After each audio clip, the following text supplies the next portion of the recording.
Morning. It is Wednesday, September 30th, and we're going to run some corn today, I think. Since I was able to run late last night, we got the short season beans finished up, and don't think the 3-6 longer season, medium season for us, are going to be ready to go for at least a day or two.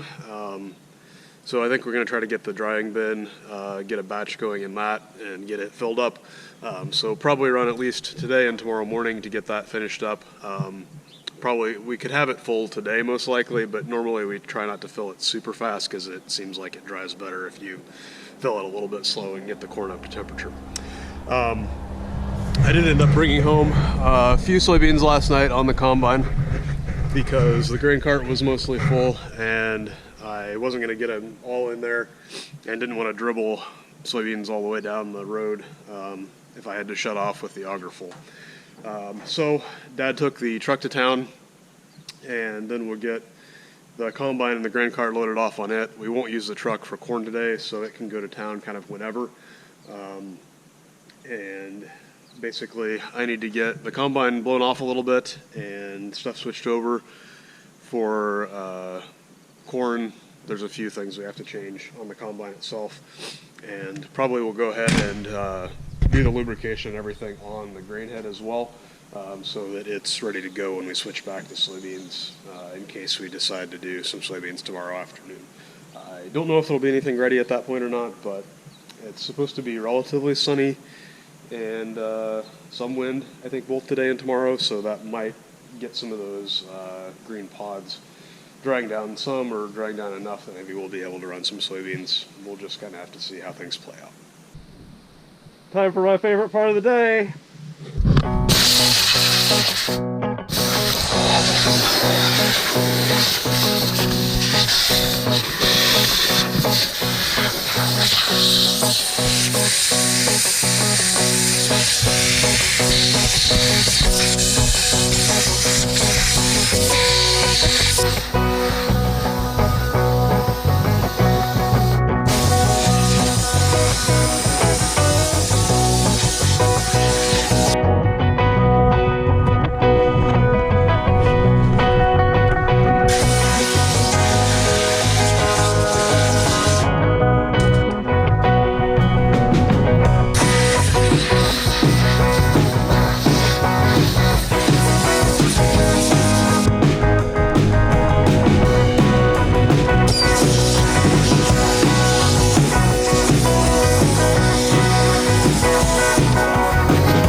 clean.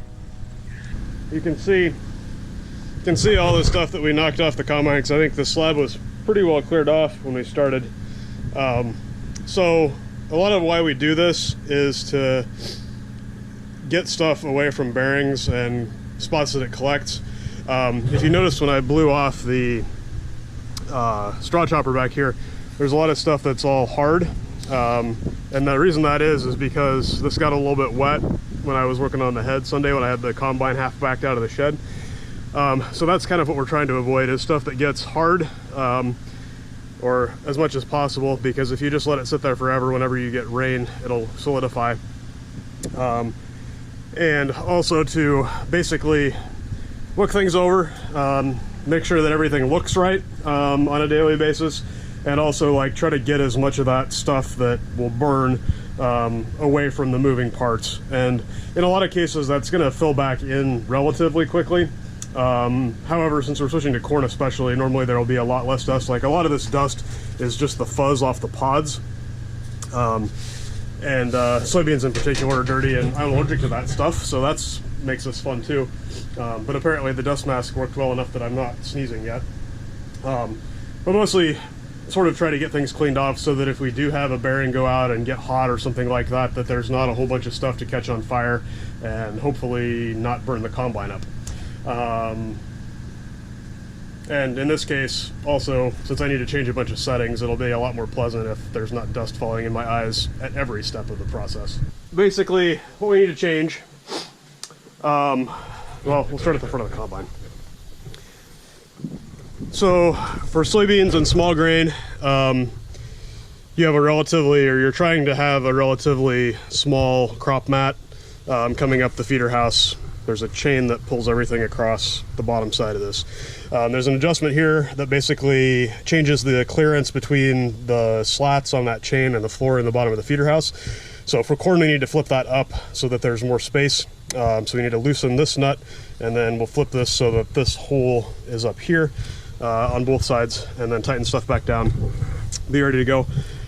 Since this is a 10 series, it has a dust diverter fan. So basically, there's a set of fan blades on each side that sucks dust up the feeder house and then shoots it out at the ground. But you don't want to run that in corn, because a corn cob getting in there will break things. So we need to take this belt off, and you'll notice that it's behind this big belt, which is a real pain to take off. So the way that you do that, we'll take the tension off this and get it loose, and then we'll basically unhook the chain couplers to the grain head, and then we can just roll this over. Actually, maybe we can just roll it over with it connected.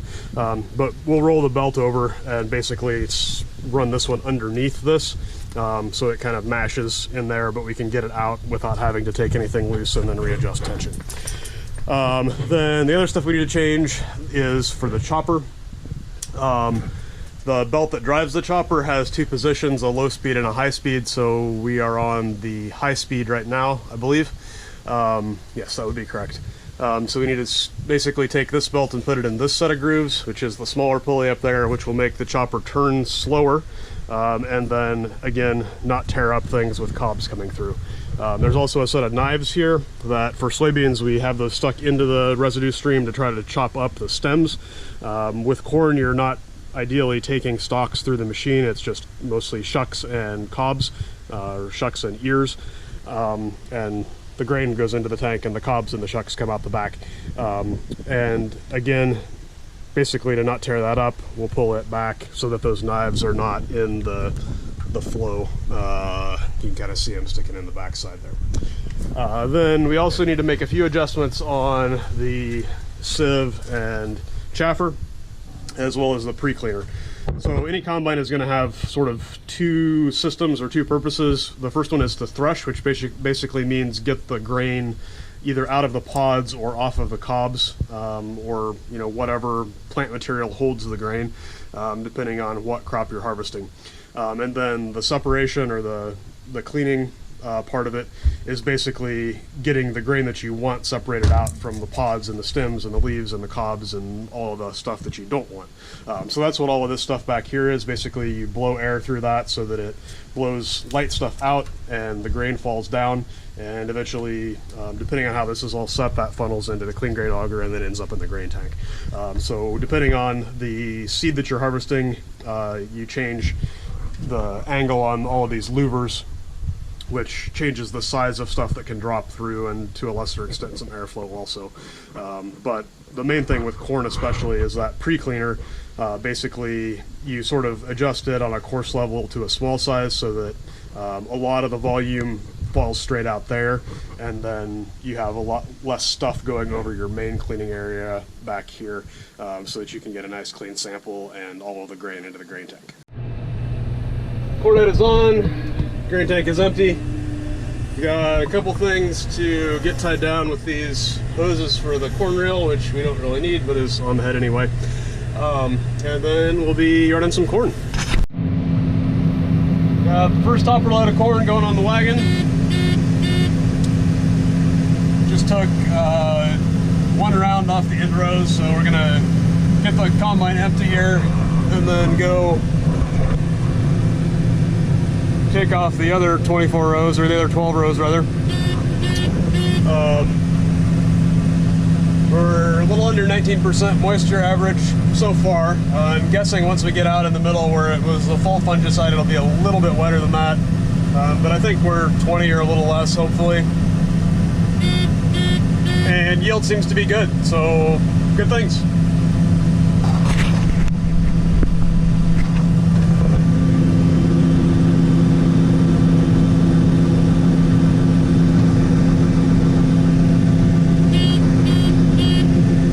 I can tell the grain quality looks pretty awesome also.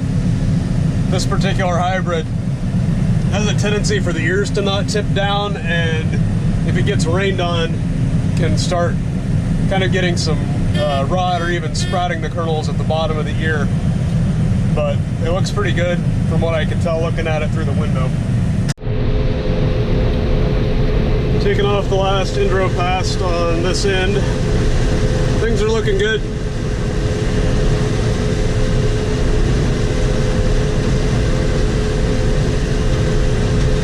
Seeing a lot of 220, 230 plus on the indros yield wise. That's dry bushels, and that's a moneymaker for us.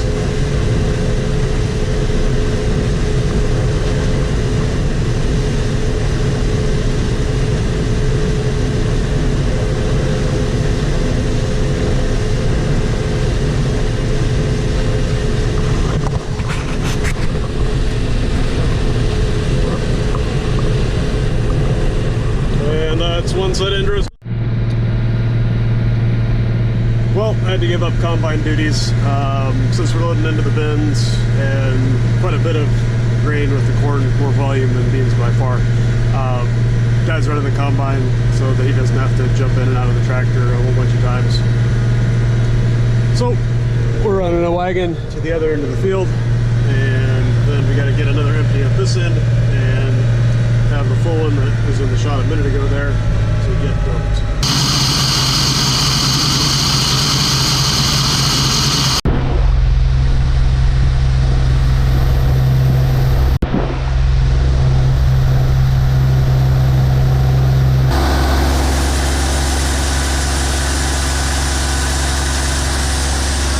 So this has pretty much been my life this afternoon.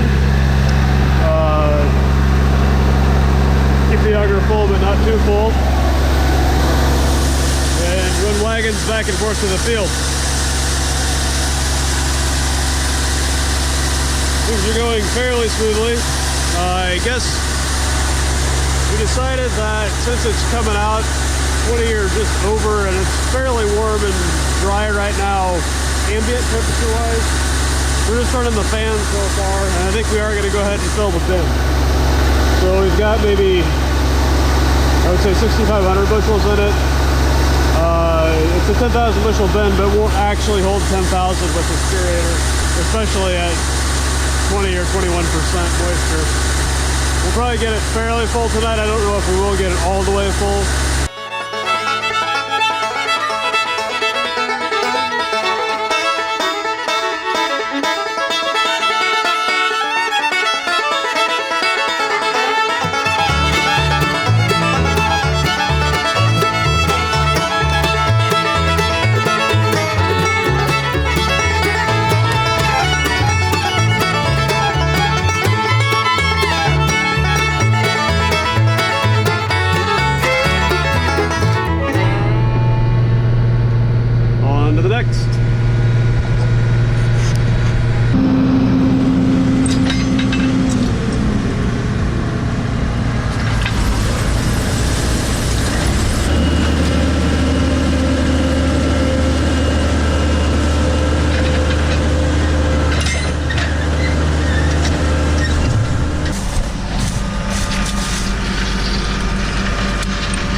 back to the bin.